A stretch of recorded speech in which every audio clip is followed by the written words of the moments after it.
Best gift for everyone. Carvaan Mini.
मंगल करता अंतर्यामी, रिद्धि सिद्धि के ये है स्वामी।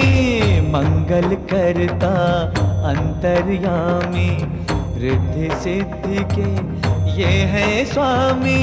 प्रथम पूज्य है, परम देव है, सबके मिटाए कष्ट कलेश। श्री गणेश, श्री गणेश, श्री गणेश, श्री गणेश, श्री गणेश, श्री गणेश, श्री गणेश, श्री गणेश।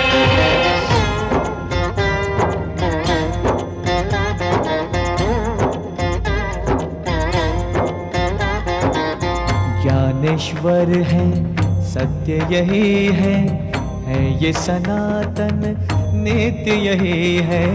ज्ञानेश्वर है, सत्य यही है ये सनातन नित्य यही है। समय की सीमा श्री गणेश है, अंत आरंभ व मध्य यही है। श्री गणेश, श्री गणेश, श्री गणेश, श्री गणेश।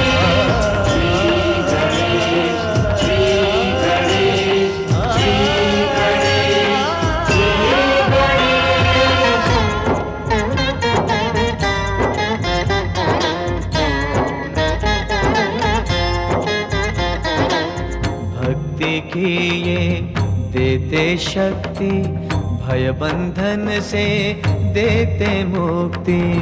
भक्ति की ये देते शक्ति, भय बंधन से देते मुक्ति।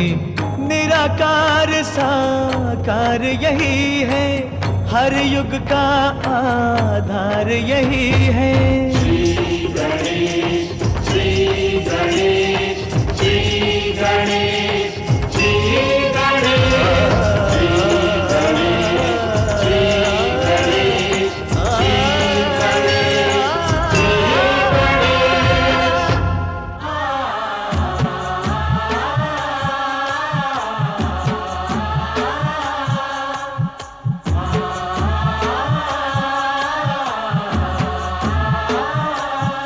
श्री गणेश, श्री गणेश। सत्कर्म का प्रमाण देने वाली भक्ति हूँ। मैं मानव को सत्कर्मी बनाने वाली पूजा हूँ। अपनी माता उग्रा के विषय में सत्य जानकर सिंधु चकित हो जाता है। मयूरेश्वर का वचन पाकर देवी लक्ष्मी संतुष्ट हो जाती है।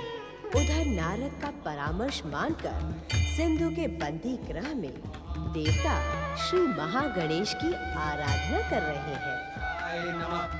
ओम महागणेशाय नमः। ओम महागणेशाय नमः। ओम महागणेशाय नमः। ओम महागणेशाय नमः। ओम महागणेशाय नमः। ओम महागणेशाय नमः। ओम महागणेशाय नमः। ओम महागणेशाय नमः। ओम परम देवाय विश्ववरदाय नमः। ओम महाबलेश्वराय नमः। ओम महागणेशाय नमः। ओम परम देवाय नमः। ओम विश्ववरदाय नमः। ओम महाबलेश्वराय नमः। ओम महागणेशाय नमः। ओम विश्ववरदाय नमः। ओम परम देवाय नमः। विश्व सम्राट दैत्यराज सिंधु दैत्य महारानी वर्णाक्षी की विश्व सम्राट दैत्यराज सिंधु दैत्य महारानी वर्णाक्षी की अमर वरदानी विश्व सम्राट सिंधु की जय हो। कारागर प्रमुख विरोचन, क्या समाचार लेकर राजसभा में उपस्थित हुए हो? बंदी देवताओं ने हमारा दिया हुआ भोजन स्वीकार नहीं किया दैत्यराज। क्या देवताओं को मांसाहारी भोजन दिया गया था? नहीं दैत्य महारानी, बंदी देवताओं और अतिथि श्री हरि विष्णु को नियमित शाकाहारी भोजन ही दिया जाता है। तो देवताओं को भोजन अस्वीकार करने का कारण? क्षमा करें दैत्यराज, देवताओं का कहना है कि आज उनका संकष्ट चतुर्थी का व्रत है। संकष्ट चतुर्थी अर्थात? ये तो मैं नहीं जानता दैत्यराज, किंतु देवता आज प्रातः से ही श्री महागणेश की आराधना कर रहे हैं। महागणेश की आराधना? वो भी हमारे महल में? असंभव। ये हमारे विरुद्ध दुष्ट देवताओं का षड्यंत्र है। हम अपने राजमहल में महागणेश आराधना की अनुमति नहीं दे सकते, कदापि नहीं दे सकते। हम अपनी वरदानी शक्ति से इसी समय दुष्ट देवताओं को दंडित करेंगे। कारागृह का द्वार खोलो।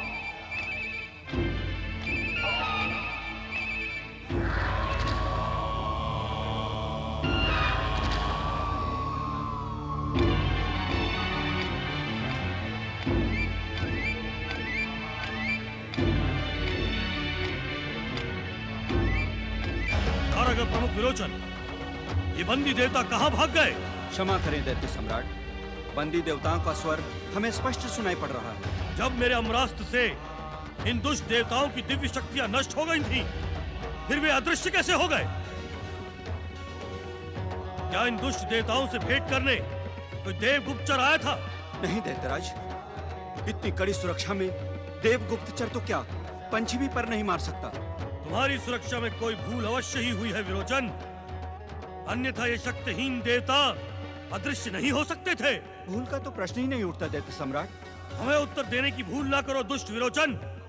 अपनी वरदानी शक्ति से हम इन दुष्ट देवताओं को दंडित अवश्य करेंगे, परंतु उससे पहले तुम हमारे क्रोध का निवाला बनोगे।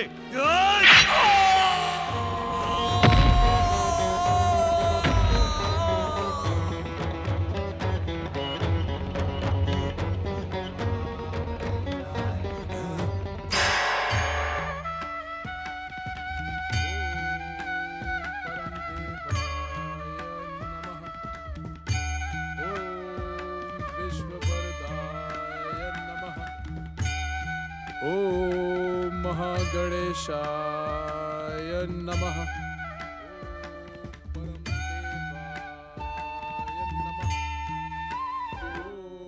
परमदेव श्री महागणेश की आराधना के स्वर सुनकर ऐसा प्रतीत होता है स्वामी कि अब संसार को दैत्यों के अत्याचारों से मुक्ति मिलेगी। मिलेगी तो अवश्य देवी, परंतु तुम्हारे पुत्र मयूरेश्वर की इच्छा के पश्चात ही।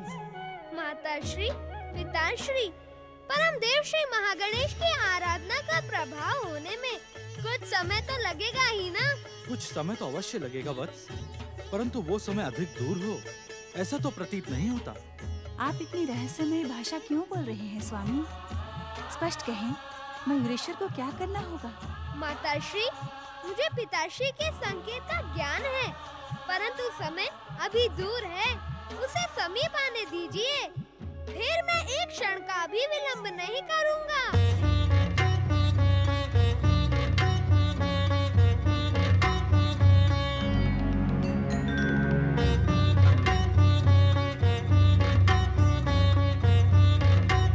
अधिराज श्री हरि, मैं तो समझा था कि आप भी दुष्ट देवताओं की भांति अदृश्य हो गए। तुम्हारी अनुमति के बिना मैं अदृश्य कैसे हो सकता हूं दैत्यराज? ये नीति विरुद्ध कार्य मैं कदापि नहीं कर सकता। परंतु आप इस प्रकार आंखें बंद किए ध्यान मग्न क्यों बैठे रहते? इस संसार में मेरी योग निद्रा प्रसिद्ध है दैत्यराज। योग निद्रा में लीन रहते हुए भी मुझे संसार के कण कण का ज्ञान रहता है। श्री हरि, क्या आप जानते हैं कि राजमहल में मेरे द्वारा बंदी देवता इस समय कहां भाग गए? ये तुम्हारी भूल है सिंधु। तुम्हारे महल रूपी कारागृह से देवगण कहीं भागे नहीं हैं। परंतु वे इस समय कक्ष में दिखाई नहीं दे रहे। हो सकता है उन्हें देखने में तुमने कोई भूल की हो, अन्यथा श्री महागणेश आराधना का स्वर तुम्हें इतने समीप से सुनाई न देता। क्या आप मुझे अंधा समझते हैं श्री हरि? जब मैं आपको स्पष्ट देख सकता हूं तो उन दुष्ट देवताओं को क्यों नहीं देख सकता? अवश्य ही इसमें कोई षड्यंत्र है। तुम क्या सोचते हो दैत्यराज? क्या यह सब मेरे कारण से हो रहा है? यदि दुष्ट देवताओं के षड्यंत्र का आपको ज्ञान नहीं तो फिर आप कैसे कह सकते हैं कि अदृश्य देवता राजमहल के कारागृह में आपकी बंदी है? जो मैं स्वयं अपनी आंखों से देख कर आ रहा हूं वो तो आपने नहीं देखा। फिर आप भी... दैत्यराज सिंधु, आपने हमसे ही वरदान पाकर हमें अपना अतिथि बनाया। क्या एक अतिथि के साथ ऐसा व्यवहार करना उचित है? यदि अतिथि षड्यंत्र में सम्मिलित हो श्री हरि तो वो अतिथि नहीं शत्रु बन जाता है। दैत्यराज सिंधु, अपने वरदान की रक्षा और मर्यादा के कारण हमने अब तक आपका सम्मान किया, परंतु अब जब हम आपके शत्रु बन गए हैं तब न तो वरदान की मर्यादा रही और न ही अतिथि बने रहने की। आप कहना क्या चाहते हैं श्री हरि? क्या आपको अब हमारा आतिथ्य स्वीकार नहीं है? जिसका विवेक नष्ट हो चुका हो, जिसके हृदय में दुराचार और दुर्भावना ने प्रवेश कर लिया हो, उसका अतिथि बने रहना हमें स्वीकार नहीं। जहां तक देवताओं के दृश्य होने के रहस्य का प्रश्न है तो वो हम अपनी योग निद्रा में लीन होकर दिव्य दृष्टि से देख रहे थे। आपने हमारे साथ छल किया है, दैत्यराज सिंधु के साथ छल किया है श्री हरि। दैत्य गुरु शुक्राचार्य ने सत्य कहा था। आप छलिया थे, छलिया है, परंतु मैं आपको छलिया नहीं रहने दूंगा। मैं अपनी वरदानी शक्ति से आपके वैकुंठ पर आक्रमण करके इस छल का आपसे भयानक प्रतिशोध लूंगा। क्या हुआ स्वामी? हमारे साथ भयानक छल हुआ है महारानी। छल? कैसा छल? किसने किया आपके साथ छल? अपनी ही भूल के कारण हम छल लिए गए महारानी। दैत्य गुरु शुक्राचार्य ने तो हमें पहले ही छलिया विष्णु से सावधान रहने का परामर्श दिया था, परंतु तब हमने उनकी बात नहीं सुनी थी। जो अपने गुरु की बात नहीं मानता उसे भविष्य में संकटों का सामना करना ही पड़ता है। आपने दैत्य गुरु शुक्राचार्य के परामर्श को न मानकर भयानक भूल की है स्वामी। मेरी भूल और दोष देखने का दुस्साहस ना करो महारानी। शुक्राचार्य की बात न मानने का एकमात्र कारण ये था कि जब तक विष्णु हमारे अतिथि बनकर रहते हैं संसार की कोई भी शक्ति हमें स्पर्श नहीं कर सकती। परंतु अब देवताओं की महागणेश आराधना अवश्य सफल होगी। और आप स्वामी, आप क्या तुम हमारी शत्रु बनना चाहती हो? मुझे स्त्रियों का बात बात पर भयभीत हो जाना तर्क भी प्रिय नहीं। भविष्य में इस बात से सावधान रहना।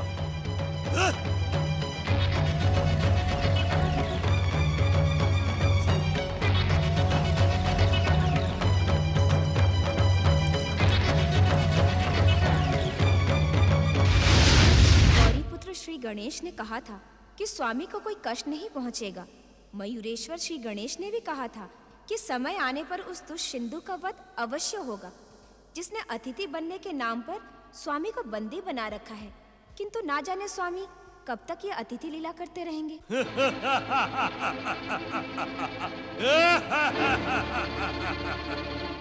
अब तुम्हारे स्वामी हमारी अतिथि लीला छोड़कर महल से अदृश्य हो गए हैं देवी लक्ष्मी। उन्होंने हमारे साथ भयंकर छल किया है, देवताओं को हमारे विरुद्ध षड्यंत्र के लिए उकसाया है। अब मैं उसके साथ वैकुंठ लोक का भी सर्वनाश कर दूंगा। सावधान सिंधु, ये वैकुंठ लोक का पावन क्षेत्र है, यहाँ से चला जा, अन्यथा तू अधिक समय तक जीवित नहीं रहेगा। तुम क्यों भयभीत होती हो सुंदरी? अब मैं तुम्हारे सामने ही वैकुंठ लोक का सर्वनाश करूंगा। तुम्हें अपने साथ ले जाऊंगा, अपनी रानी बनाऊंगा। देखो मेरी अमर वरदानी शक्ति को, अमरास प्रकट हो।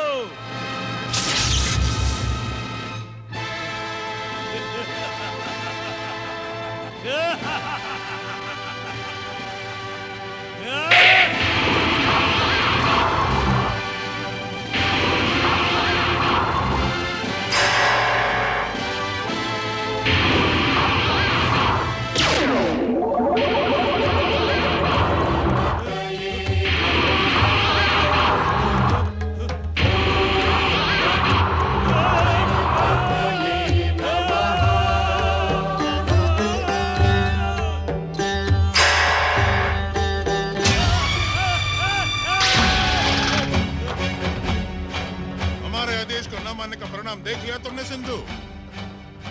अब जब तुमने विष्णु के विरुद्ध शत्रुता कर ही ली है, तो समस्त दैविक और शुभ शक्ति अब तुम्हारे विरुद्ध हो गई है। ये आप क्या कह रहे हैं? मेरे कथन पर संदेह ना कर सिंधु। अब भयभीत होने का समय नहीं है। तूने शुभ शक्तियों को ललकारा है, अब अपनी दैत्य शक्ति को समेटकर शुभ शक्तियों पर टूट पड़ो। अब मैं आपकी ही आज्ञा का पालन करूंगा।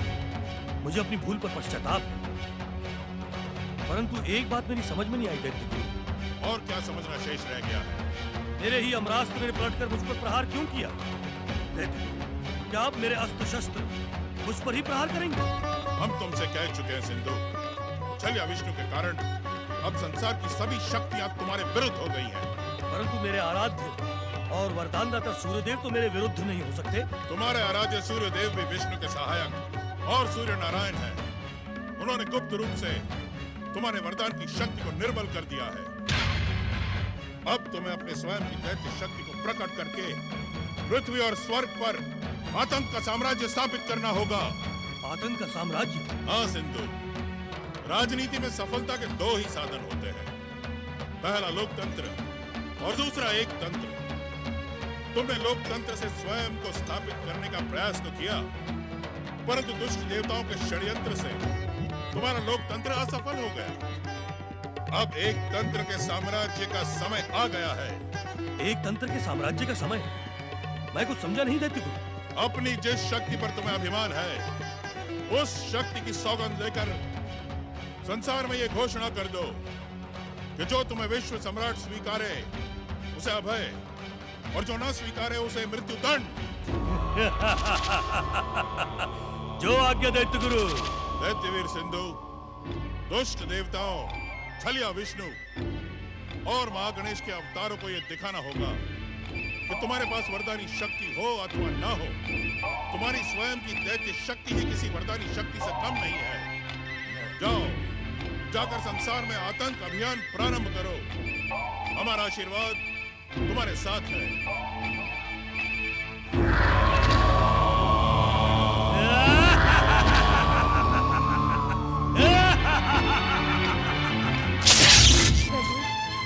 ये कैसी लीला है? सिंधु महल से अदृश्य हुए आपको एक लंबा समय बीत चुका है, परंतु आप अब तक मेरे समीप नहीं आए। महादेव ने कहा था कि उचित समय पर आप मेरे समीप आ जाएंगे। प्रकट हो प्रभु, अपने दर्शन दे श्रीहरि। विष्णु प्रिया देवी लक्ष्मी, क्या आपको हमारे यहाँ प्रकट होने की आशा न थी? देवी लक्ष्मी, हमारे बैकुंठ की रक्षा के लिए गौरी पुत्र श्री गणेश ने प्रकट होकर दुष्ट सिंधु के अमरास्त्र को लौटा दिया, किंतु तुम इससे यह ना समझ लेना कि अब हमारा बैकुंठ सुरक्षित हो गया। तो क्या दुष्ट सिंधु पुनः बैकुंठ पर आक्रमण करेगा? सिंधु बैकुंठ पर आक्रमण करे अथवा न करे, हमें उसके विरुद्ध एक नए युद्ध का शंखनाद अवश्य करना है। नए युद्ध का शंखनाद?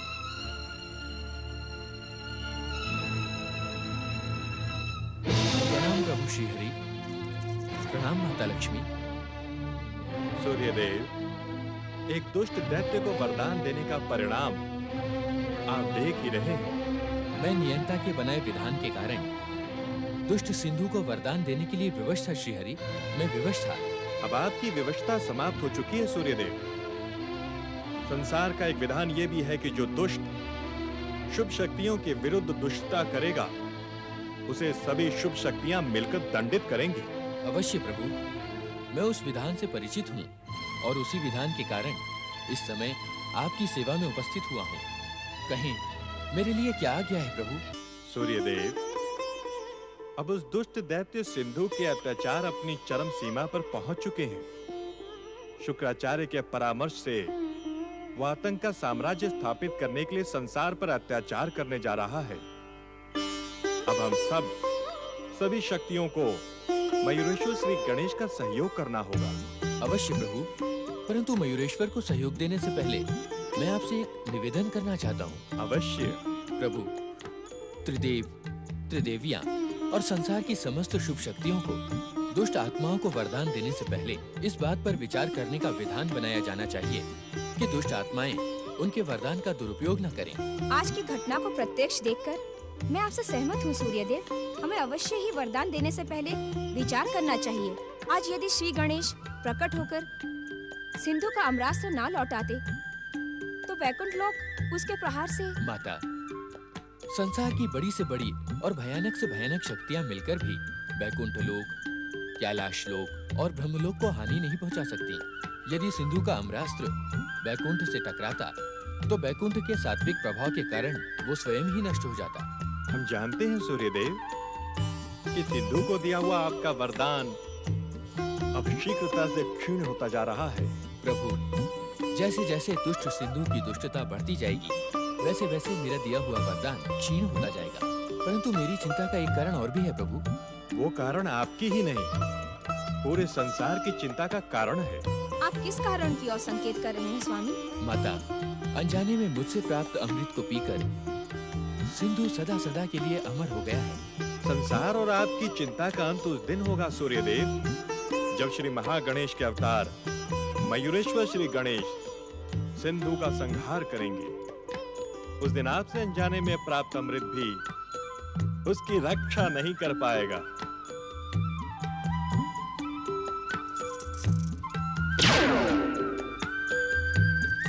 देवी लक्ष्मी, अब संसार को सिंधु के अंत का साक्षी बनना है। आइए हम दोनों भी शेष शैया पर विराजमान होकर सिंधु के दुष्टता का अंत देखें। अवश्य स्वामी। वरदानी दैत्यराज सिंधु की दैत्य शक्तियां जागृत हो, दैत्य सेना प्रकट हो। उग्र पुत्र, वरदानी सिंधु दैत्य की वरदानी शक्तियां प्रकट हो, दैत्य सेना प्रकट हो। विश्व सम्राट अमर वरदानी दैत्यराज सिंधु की। दैत्य गुरु शुक्राचार्य, आपने सत्य कहा था। हमारी वरदानी और दिव्य दैत्य शक्तियां भले ही क्षीण हो गई हों, परंतु वो नष्ट नहीं हुई है। दैत्य गुरु, अब हम अपनी इसी दानवी शक्ति से महागणेश की सृष्टि में आतंक मचा देंगे। स्वर्ग, पृथ्वी, ब्रह्मलोक, वैकुंठ लोक और कैलाश लोक, कोई भी दैव स्थान हमारे घातक प्रहारों से सुरक्षित नहीं बचेगा। विश्व सम्राट अमर वरदानी दैत्यराज सिंधु की। दैत्य वीरों, सारे संसार में आतंक मचा दो। ब्रह्मा, विष्णु, महेश और महागणेश के भक्तों को विवश कर दो कि वो दैत्यराज सिंधु को सर्वशक्तिमान माने। चारों ओर रक्त की नदियां बहा दो। कहीं से भी भक्ति, पूजा और आराधना का स्वर ना सुनाई पड़े। अमर वरदानी दैत्यराज सिंधु की। जाओ दैत्य वीरों, जाकर संसार पर अपनी दानवी शक्ति का ऐसा प्रहार करो कि शुभ शक्तियों का हृदय कांप उठे।